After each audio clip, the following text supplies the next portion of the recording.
Hello, all my UK Huns, specifically the residents of Doncaster, and welcome to a brand new video. Today we are going to be answering the question, how would I judge RuPaul's Drag Race UK Season 5? As you can tell by my voice, I'm not sick anymore, so yay! And this is the third of these videos I've done in a row, because we've had 3 seasons end all within the past, 2 weeks. So I've been having to make these videos, but the next video will not be one because Italy hasn't ended yet and isn't ending for I think 2 or 3 weeks or something. So you know, we have a little bit of time before we have to do it. But in this video, I'm going to be going through each of the episodes of RuPaul's Drag Race UK Season 5, judging it the way that I would judge it, going through all the episodes and the placements, yada yada yada. You know the gist by now. The rules to remember, as always, are this season has to be as long as Season 5 of Drag Race UK originally was, which was 10 episodes, 9 competitive episodes, and the finale.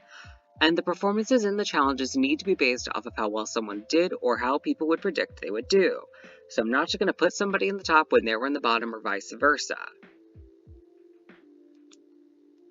And I'm going to be using every resource possible that I can find to determine the placements that contestants will get in challenges that they did not get to compete in on this season. The goal, as always, is to act as if I'm the head judge and craft the season however I can imagine to make it as fun and eventful as possible, while also being fair with my judging of the season by combining my own personal taste and what was shown to us on the show. So let us get it started. Before we go any further though, please like, comment, and subscribe on this video if you wish. I'm trying to get to 1,000 subscribers before we hit the end of the year. We're at currently 910 as I'm filming this video, and I think we could do it. So if you'd like to subscribe to me, it would be greatly appreciated. Alrighty, here we have episode 1. Before we do dive into episode 1 though, there is a topic that sadly I do need to mention just for a second. If you do not want to hear about the 11th contestant that was on this season, skip to whatever time is posted on the screen right now, so you can just miss it. I won't talk for long, but as most of you probably know, there was an 11th contestant on this season that was disqualified apparently after episode 2 due to allegations against them. And the main question that raises for this is that contestant disqualified from the beginning, or are they there in some aspect? I obviously wasn't going to include them as being oh, surprise, they're part of the episode. I wasn't going to do that. But I do think the distinction of that matters, because if in this universe they aren't even cast on the season, does that change the format of the season? And does that change the structuring of the episodes of this season? And with season 12, the one with Pie, I ended up deciding that I would want to stick to reality as close as possible. And so she would be there, technically. And so in this scenario, the 11th contestant would be here, but would be disqualified at the same point. So it does not change any aspect of this video or anything, but for the sake of clarity and of just preemptively answering any potential questions that might have been in the comments about it, that is essentially how we're treating this, is how it was treated within real life. They're not shown on the show proper. They're disqualified by the end of episode 2. We move on with our lives. That's it. So let us get into episode 1 here. In episode 1, we have ourselves a lovely little runway showcase challenge, which was structured in a very interesting way. It was very a la Canada seasons 3 and 4. I don't know why I said it like that, because Canada Season 4 came afterwards, but Canada Season 3 technically did it first. This kind of, grading the entrance looks and a runway look, and then, an additional look afterwards. And so I decided to do this episode as a non-elimination, because it was originally. It makes sense. It feels fair. As we know, I love a good non-elimination episode, especially at the beginning of the season, in order to get to know all the contestants better. So I thought, why not do this here as well? Looking at all the looks and performances, I almost completely agreed with this, except for like one little thing. That being, I decided to put Miss Naomi Carter in the high placement and swap her out for Alexis St. Pete. Now, I know that might upset people, and there are going to be decisions that upset people more that I made later. Oh boy, this video is going to get me some hate, I already know. But looking at the overall, I feel like their entrance looks were honestly pretty similar to me in terms of how much I liked them. And looking at the Club Tickety Boo and their like runway, you know, kind of like best drag looks, I liked Naomi's performance for the Club Tickety Boo so much more in comparison to Alexis's Club Tickety Boo look than I found Alexis's runway look to Naomi's. Like that sliding scale, that difference of Naomi's best showing compared to Alexis's on those two different categories, I found Naomi so much higher. So I decided to put Naomi in the high placement instead of Alexis. And also, really, Alexis fumbled on like the stage there a little bit. You know, the tits were hanging out. She almost fell off the stage. And I feel like anybody who made a decent error like that, like Alexis, Dee Dee, and Tamara in some way in this episode, I feel like they shouldn't be in the top. It just doesn't make sense to me. So I decided to put Miss Naomi Carter up there. But every other placement is exactly the same. I said I made one change. I don't know why I lied a second ago. I also took Vicky Vivacious out of the top two and put Michael Maruli there instead. It wasn't that Michael was so much better than Vicky. I just preferred Michael over Vicky generally. Michael's third look in this episode, oh my god. I love it. It is stupid. It is sexy. It is edgy. It is everything. I can use any descriptor about that look. It is like I literally got chills. Like I shit you not, I just got chills. That is too much fucking. That is too much reaction for this, but I did, and you know what? I'm sticking by my guns. So, Michael Maruli and Caramel are going to be in the top two here. They're going to be lip syncing to Ooh Ah Just a Little Bit by Gina G. And I think, while in their original lip sync that they competed in on their season, Michael did win the lip sync. I think with these outfits, I think they're both restricted similarly in the movement department. And so I think just looking at the song, I expect Carmel to just do a little bit better. So I decided to put Carmel as the winner. I don't think Carmel would blow Michael out of the water. I don't. I just think she would do like 5 to 10% more. You know what I mean? So I think Cara is going to win this episode, and we're going to move on to episode 2. In episode 2, we have ourselves our design challenge with our pet shop supplies. Now, I changed up a good couple of placements here. I decided to keep the bottom two the same. Miss Naomi Carter and Alexis St. Pete decided to keep the same. Also, two of our tops I decided to keep the same. Banksy is going to win the challenge still. I loved her look. It was really good. And Dee Dee Licious is also going to be in the top. But I decided to take Tamara Thomas out of the top. I don't know why she was originally. And I put her at the low placement. Yeah, I really struggled between putting Cara or Tamara in the low placement. I decided to do Tamara. Ultimately because, while I think the fit issues were slightly worse on Cara's, I think the whole concept was a bit worse on Tamara's. And just purely going by my own taste, I like Cara's outfit more. I think they both have ups and downs in comparison to each other, but I just think Cara's outfit is more flattering than Tamara's. If I had to choose one to wear right now, and I could not fit in either of them, I would choose Cara's. So I decided to put Tamara as the low placement. And I think that's generally a thing that people agree on.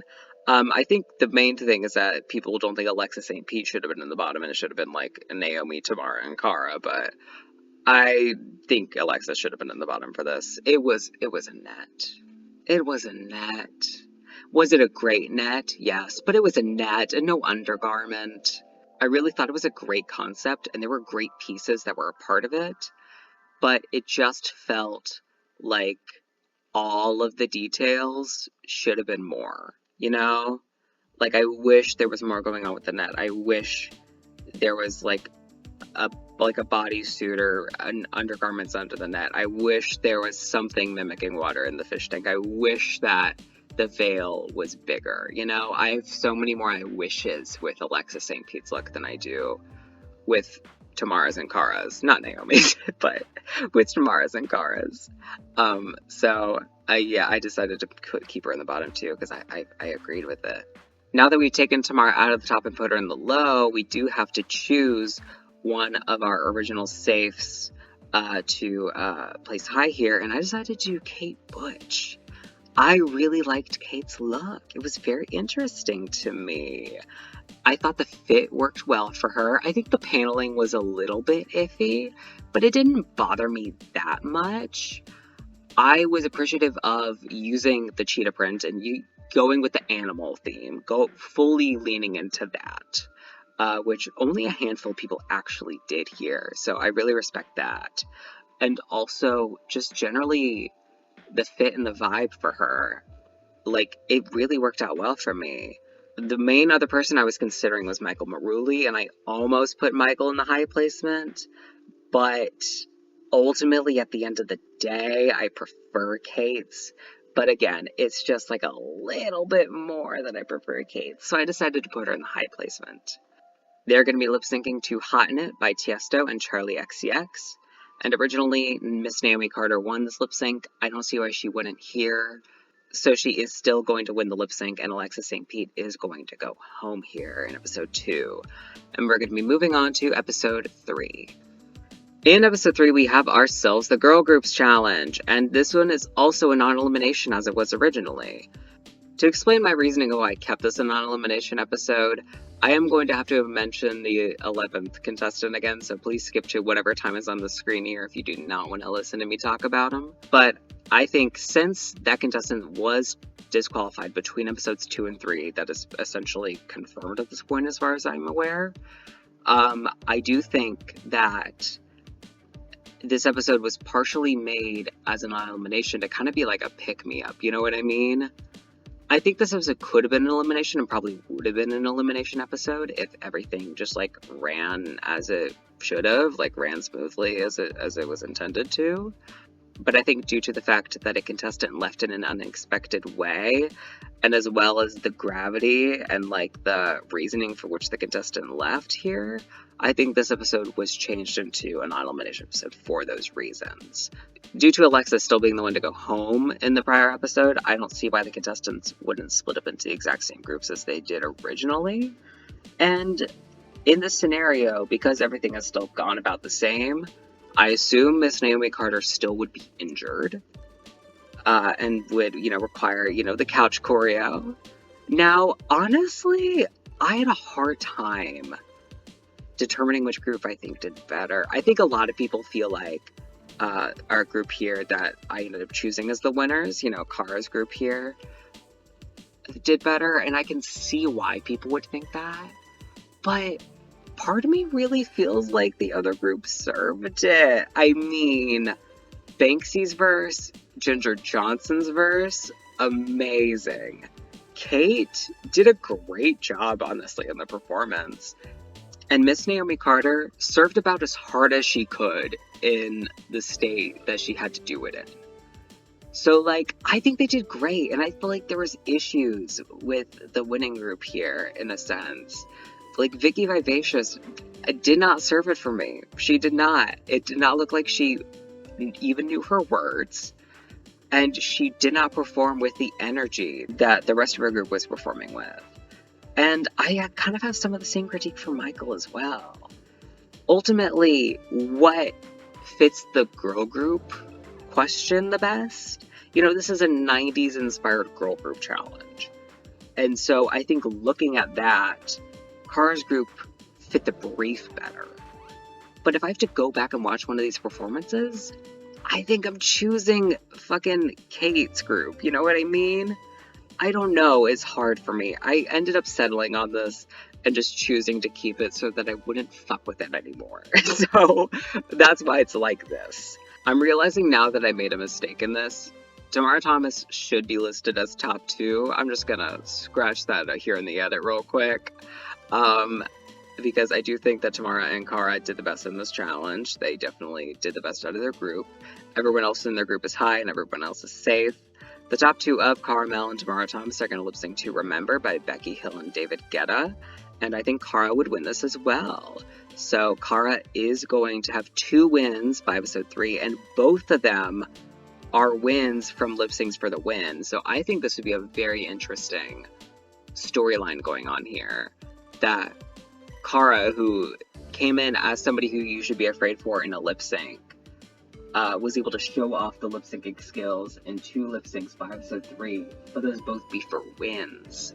And also really starting off as like a front runner, you know, kind of like a kind of a Crystal Versace situation, but except like not, because, you know, Crystal won episodes 1 and 2, and Cara won episodes 1 and 3. But it's still a similar vibe of like, oh, somebody's got 2 wins by the end of episode 3. Like, that is crazy. So I think that's kind of the vibe that we're serving here. But that is all going to change in episode 4. In episode 4, we have ourselves the Disaster Class panels. Now, Tamara Thomas was the one to choose these groups. And with the change in placements, do I think she would have chosen differently? I don't really think so. I mean, I think her thought process going into this, she kind of explains it a bit in the episode, was, I want 2 of the funny girls on my team, so choose Michael and Ginger. And then kind of just distribute the other groups generally evenly. That's kind of the vibe I got from what she was trying to do with the other 2 groups. So I don't see why she would change it in this scenario, so I didn't. So our groups are going to be the same as they were originally, which means that they would get the same prompts, which means that they would do this. Now, I actually really like the decision of making it a group win here. I do think the, you know, group wins with, you know, like 6 people for the fucking, you know, challenge for the girl groups that they did on like season 4 of Drag Race UK. It's like, okay, that's overwhelming. But 3, I can deal with 3. I can deal with 3 any day. I understand. And I think they blew the other 2 groups out of the water. So I completely get why they all won. And I feel like it's fair. I feel like it makes sense. So Ginger Johnson, Michael Maruli, and Tamara Thomas are all going to win the challenge. Now, I don't like when all members of a group win, but the other groups are split up for no reason in terms of the placements. It's like, no, if you're going to judge one group as the winning group and then make them all win, you got to do safes and then the bottoms. It doesn't make sense to me. And the second best group, I think pretty obviously, was the group of Dee Dee, Kate, and Naomi. So they're all going to be safe here, which means that Naomi Carter cannot go home this episode. She is safe, honey. Which means that Banksy, Carmel, and Vicky Vivacious are in the bottom. Now, I think this would ramp up the drama so much because one of them is going home here. And looking at the performances, while I do think the mistakes that Banksy made most likely did end up catapulting Cara and Vicky's mistakes, looking just at their performances we saw on the television screen, I think Banksy did the best. So Banksy's going to be low here, and Cara and Tamara are going to be the bottom 2, and whoever wins the lip sync is going to come back being pissed at Banksy. And I think the drama from that would be fucking juicy. But Carmel and Vicky Vivacious are going to be lip syncing to The Only Way Is Up by Yaz. And I think that Carmel would win this. Carmel was in this lip sync originally, did a great job with it. Vicky, in her 2 lip syncs we saw, I mean, she did beat Carmel in one, but I do think part of that was partially due to the outfit situations, Cara being less able to move in her outfit than Vicky. And in the other lip sync we saw from Vicky, you know, it was fine. You know, it wasn't a bad lip sync at all, but she lost the lip sync, the lip sync between her and Dee Delicious. So I think looking at how Cara did in this lip sync and how Vicky did in her lip syncs, I do feel better about Cara's chances here in winning the lip syncs, as well as the fact that Carmel does have 2 wins at this point.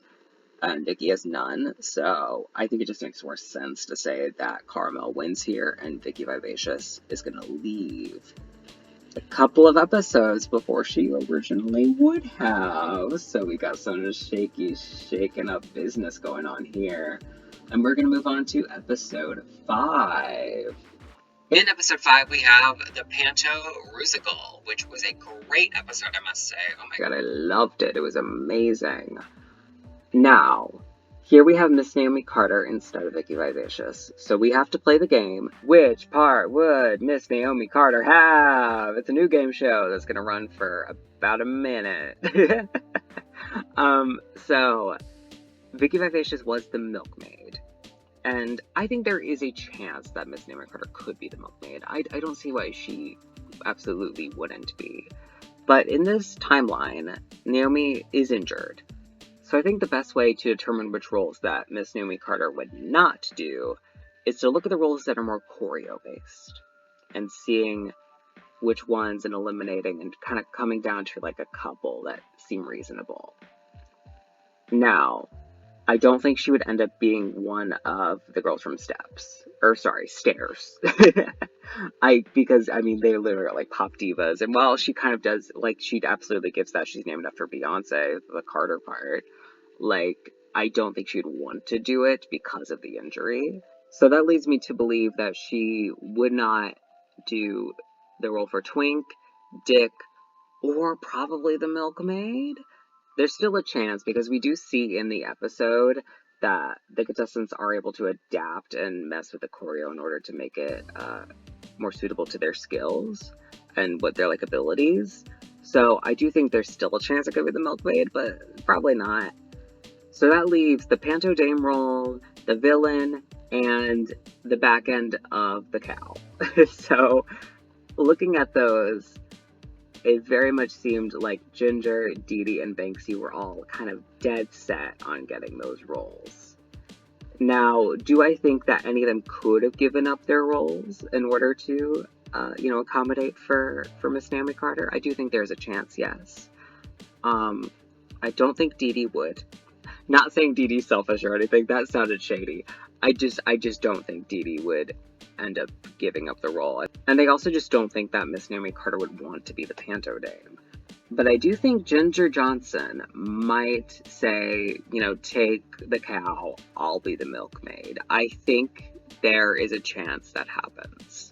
I think the second most likely option is actually the milkmaid, weirdly enough, even though I said a minute ago that I don't think she would probably do the milkmaid because it's one of the bigger roles. I think if you just read out the roles, I think Naomi Carter's like, ooh, milkmaid, hell yeah. Like, she seems like the type that would be down to fucking play a milkmaid, you know what I mean? But in the judging of this, I decided to go with what I thought was the most likely scenario, and that being everybody plays the same role that they played originally, except Ginger Johnson plays the milkmaid, and Miss Naomi Carter plays the cow. Sadly, Miss Naomi Carter's in the bottom 2 this episode. I do think she'd be in the bottom 2. I do. Naomi is not a bad performer by any means at all, but looking at the performances in this Rusical, I just do not see a scenario where any of Kate, Ginger, Michael, Tamara, or Cara do worse than her. I just don't see it. So I really think that leaves her as a lower bottom here. And thinking about that injury and the way that she chooses to perform it, especially with the live singing portion of it, I am just afraid for Miss Naomi Carter. And I think Dee Dee edges her out. I do. I really do. I'm sorry. Part of me, again, this is one of those where I was just like, I just have to leave this in a certain way and just move on. And just, like, not think about it too hard. Because if I do think about it too hard, I will sit here for half an hour and convince myself in each direction 10 times. So I decided to leave it like this. Miss Naomi Carter's in the bottom 2 with Banksy. Originally, Ginger Johnson won. She does not have the same role this time. And while I do still think she'd do great, I think Kate Butch should have won originally and is going to win here. Because she did amazing as Twink. I mean, she was the narrator. Awesome. Carried the whole thing. All the contestants that were in the top were there originally. Cara and Tamara were safe originally. They're still there. The only difference is that Miss Naomi Carter is now in the bottom 2, moving Dee Dee up to the low placement. This means that Naomi Carter and Banksy are going to have to lip sync to I Dreamed a Dream by Susan Boyle. And while Banksy did not do a terrible job in this lip sync originally, I think Naomi Carter would do better. I think she could emote it better. We've seen her lip sync. She can lip sync abso-fucking-lutely. And ultimately, looking at the track records, Naomi's track record isn't that much worse than Banksy's up to this point. Yes, Banksy has a win, and this is Naomi's second bottom 2 here, but looking at, like, the points, Naomi's only has 2 points worse. They each have 2 saves, but Naomi has a high and a bottom, and Banksy has a win and a low, so it's a 2-point difference. So ultimately, it's not that great of a gap. And looking at how I think they would each lip sync this song, I think Naomi would do enough of a better job where I don't think saving Banksy afterwards would be justifiable. So Banksy is going to be eliminated here again, and we're going to move on to episode 6. In episode 6, we have ourselves the Snatch Game, and ultimately this challenge is going to be judged in the exact same way it was originally, except we have Miss Naomi Carter here instead of Vicky Vivacious. I do think she would go home here in the episode that Vicky Vivacious went home, though. We did see in the Disaster Class episode that Naomi had a bit of difficulties, you know, kind of staying on, like, the course when it came to, like, improv stuff going on. So I don't imagine that she would excel. I was not able to find who Naomi would have impersonated for Snatch Game, but I think regardless, just looking at their track records in these improv kind of challenges, I just don't see Naomi really doing it for me here. But every other placement is exactly the same. Ginger Johnson is going to win this episode. Her impersonation was amazing. Oh my god. It was just stellar all the way around. This is a great Snatch Game, honestly. Everybody did a great job with, you know, their different stuff that they were doing, all their different characters. It was a good job by everybody involved. Ginger's Barbara Cartland was just fucking ridiculous. It was amazing. I think Kate's and Tamara's performances as Kate Bush and Robin Williams were amazing. I love Kate Bush. I've always loved Kate Bush. The fucking artist. I've been obsessed with her music for a long time. And so that Kate Bush to me was like an over the top. It was like the Milan's Diana Ross of Kate Bush's. But I liked it. You know what? I also did not dislike Milan's Diana Ross. I thought it was funny, kind of. But it was very much that for me.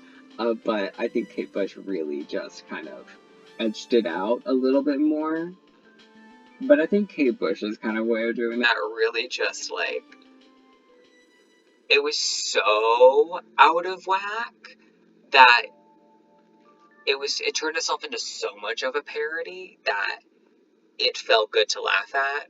Whereas Milan's impression that she done on season 4 of Drag Race of Diana Ross, it at points felt too grounded and was kind of like, okay, are you just like mocking this woman? That's kind of this little difference that like in my brain of like the two performances. Again, I like them both actually a lot. But I feel like with this Snatch Game in the scenario, Kate Bush really excelled here with her performance. And Tamara Thomas did great as Robin Williams. I love the switching of the accents. It made a lot of sense. It was great. Cara and Michael also did great as their characters. So Dee Dee and Miss Naomi Carter are going to be the bottom 2 of the episode, and they're going to lip sync to Heartbreak on Hold by Alexandra Burke. Great song, I must say. Now, this is Naomi's 3rd time in the bottom 2 versus Dee Dee's 1, and I think Dee Dee would do better. Just plain would do better in the lip sync. Naomi has an injury still up to this point. And it's actually our injury and our injurer, in a technical sense, lip syncing against each other because Naomi did injure herself after doing a chest bump with Dee Dee at the end of episode 2. So I do think Dee Dee would win here. It's a little just like fun moment portion you get out of that. And we're going to move on to episode 7. In episode 7, we have ourselves the drama acting challenge, where they have to pair into their pairs and do these acting scenes. Now, I disagree with the judging of this original episode. I cannot tell you why Dee Dee and Tamara were above Cara and Michael here. I thought Cara and Michael did leagues better. I really do. I really don't see why they were in the bottom. I don't get it. I really, really don't get it. If somebody in the comments can tell me why, besides just like personal taste reasons, please, I'd love to know. I didn't love it as much. I thought Tamara and Dee Dee did good, and I thought Michael and Cara did like pretty damn good. While I thought Kate and Ginger did great. And Kate is going to win this challenge as she did originally. She did amazing. Ginger Johnson is going to be high, also as she was originally, but I decided to switch our two groups here, meaning that Cara and Michael are safe, and Tamara and Dee Dee are the bottom two. They are going to be lip syncing to Touch Me, I Want Your Body by Samantha Fox, and I think that Tamara would win this lip sync. I think she'd probably do a better job here. I think that they would be very close, obviously, but looking at their lip syncs, I mean, Tamara has beaten Dee Dee in a lip sync, as she did in the original season. I do think she would probably do better, and track record-wise, Tamara has done better. You know, she has a challenge win. She's been in the top two for a challenge. Dee Dee has a couple highs, but has also been in the bottom two twice. So I do think that Dee Licious would go home here an episode before she did originally. So what is Cara going to be doing in this next episode? She's going to be safe. So in this episode, we have the Makeover Challenge. The category is Drag Family Resemblance. And we do not know what Cara would have done for the makeover. We don't have like a concept or anything for it, sadly. Could not find anything. But I think looking at design challenges in the past, obviously Cara was low for a design challenge earlier in the season. But I think if she's bringing looks, obviously, with like a makeover challenge from home, I feel like looking at her runway package during the season, it is good enough to not be bottom two worthy. But looking at Ginger and Michael's makeovers, which were amazing, so well done, I just don't see a scenario where she wins the challenge. And I think, just going off my gut, she wouldn't be high. But again, she wouldn't be bottom two. She would be safe. That's the way I feel about it. Kate Butch was in the bottom two originally, I think was deserved. I'm looking at the other three contestants, Ginger, Michael, and Tamara. Who do I think did the worst? I think Tamara did the worst. Tamara barely put makeup on her makeover partner. We could just talk about that for a second. I mean, I shit you not. The first time I saw a picture of Tamara's makeover partner on the runway, I was like scrolling through, and I legit thought that was like a picture from the workroom of somebody just like having a wig on with no makeup. I legit thought that's what it was. I like had to look at it and be like, oh wait, that's her makeover. Like people I feel like live for it in a way, and I just don't really live for it personally. I wish there was more. I wish it was draggier. Is it too much to ask for drag? Looking at the tops, Michael and Ginger did amazing in this challenge. I think Ginger did better for me personally because when looking at a makeover challenge, I think what matters to me, a bit more than it matters to most people in the makeovers, is how stamped the mug is. How painted on and perfect is the makeover contestant's mug. And Ginger's makeover partner was stunning. Oh my god, the face was amazing. And I also really like a cohesive variation when it comes to the looks. I'm okay with two looks being exactly the same if you want to do that. But what I prefer more than that is two different looks that tie into one another in a good way. Two different looks that don't tie into each other well enough are immediately worse than identical to me. But two looks that tie into each other very well are always going to be an identical. And I do think that Ginger's looks tied into each other very well. And so I think Ginger won the challenge for me. Over Michael Morley, who's going to place high here. Our bottom two of Kate Butch and Tamara Thomas are going to lip sync to This Hell by Rina Sawayama. And you are reading correctly. I made this a double save. I did. I think they would both do a great job in this lip sync. We saw Kate Butch do this lip sync. She did an amazing job in it. Watching the episode, I was honestly confident that Kate was staying against Dee Dee when they were lip synced to this originally. And when she didn't, I was kind of shocked. I was like, wait, I really thought it was Kate. Because Kate had a challenge win, and this was her first time in the bottom versus Dee Dee. This is their third bottom.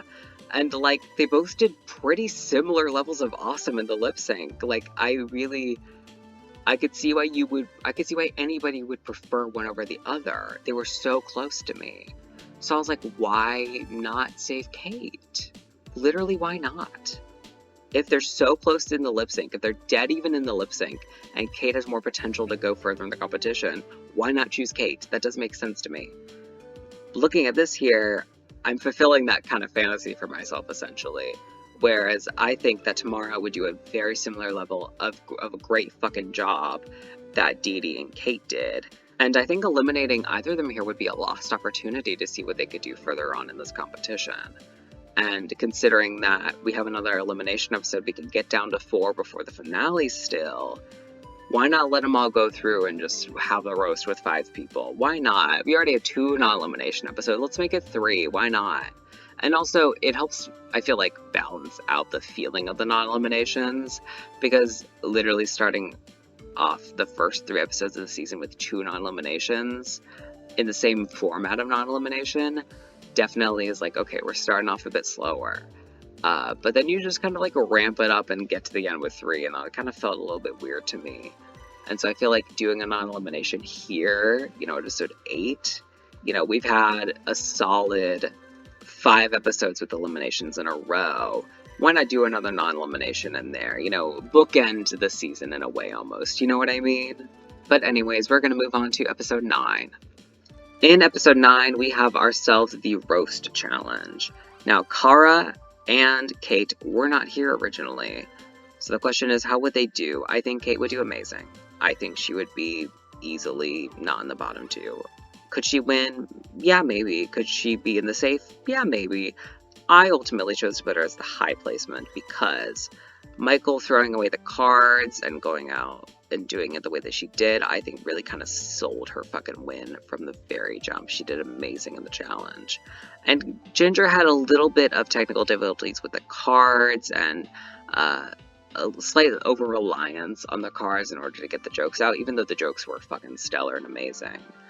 And I think Kate, in any roast where she feels confident enough, would probably still use the cards, but also wouldn't have any little momentary flubs with the cards. So I decided to put her as high because I felt like that she would kind of bridge that gap in the middle there. Carmel, sadly, I don't feel 100% about her performance in a roast challenge. I do think she could do good, absolutely. But I think looking at this grouping here, the mountain to climb to get above Michael, Kate, or Ginger is so high that I just don't see a scenario where she could best them. Could she do better than Tamara? Yeah, I could see that. But I just don't see her doing better than Ginger or anybody else above her. So she's going to be the bottom 2 with Tamara Thomas, which does mean the roomies are competing in the final lip sync of the season to see who's going to make it to the finale. And that is drama, mama. Oh my goodness. Tamara and Cara are going to be lip syncing to Little Bird by Annie Lennox. And I think they both would do a pretty good job in this lip sync. I mean, we saw Tamara do it originally. She did a great job. But I think Cara would probably do a similar level in this lip sync.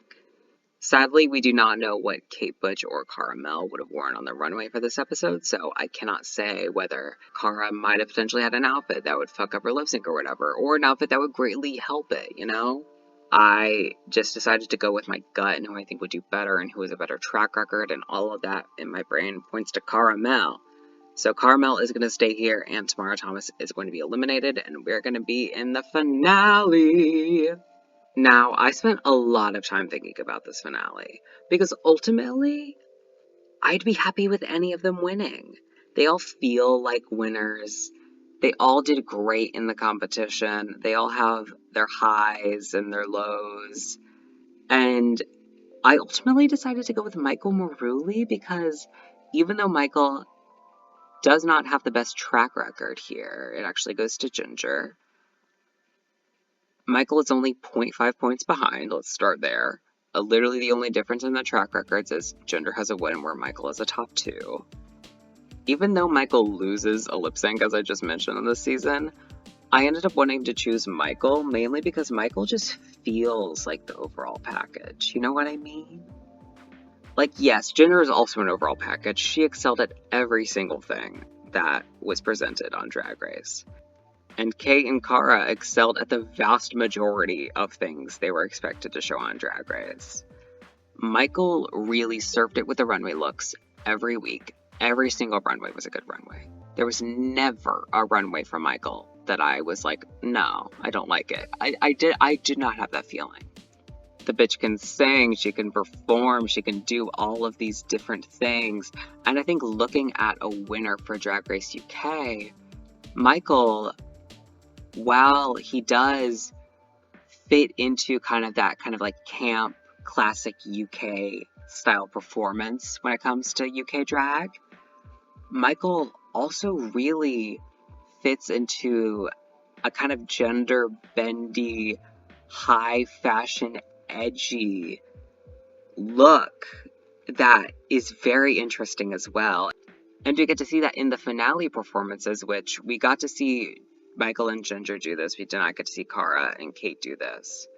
But in the original finale, Michael cleared. She cleared it. She did amazing. The music video for fucking Spotlight killed the lyrics. He did an amazing job with it. Truly, truly, like, excelled at everything throughout the season, while being a very interesting kind of winner in general, and also an interesting one for Drag Race UK, while also excelling so hard at the finale. And looking at, you know, Cara, Ginger, and Kate, and considering, you know, Cara and Kate and how they might do, I think would have done the best in the finale.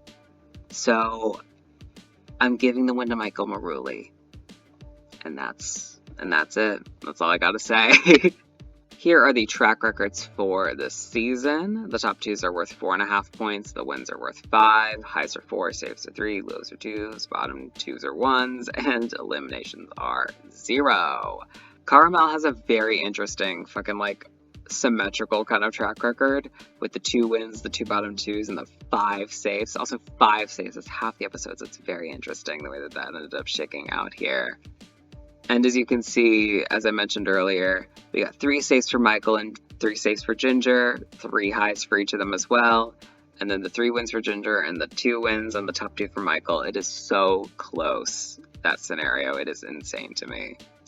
But yes, that is going to be the end of this video. Please like, comment, and subscribe if you wish. Leave your thoughts, feelings, and opinions down below. As always, I will leave my Twitter link down below if you want to go follow me on there.